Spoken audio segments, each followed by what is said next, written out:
राजबिहारी की अनंतगुड़ी ब्राह्मण वैष्णव की नवद्वीप धाम की फल करताल की नाम संकीर्तन की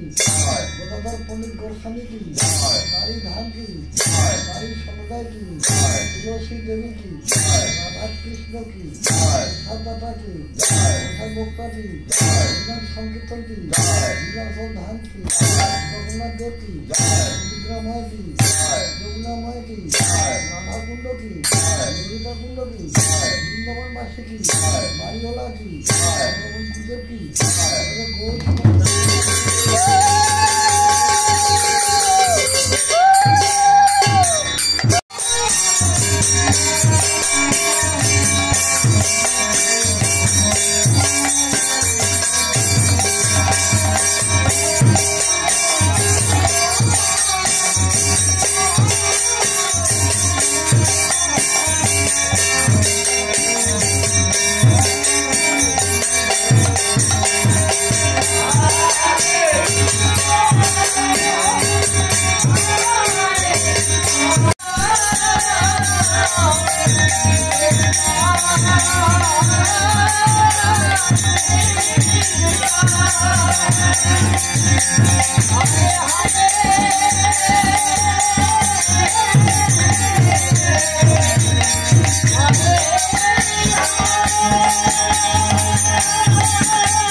Yeah.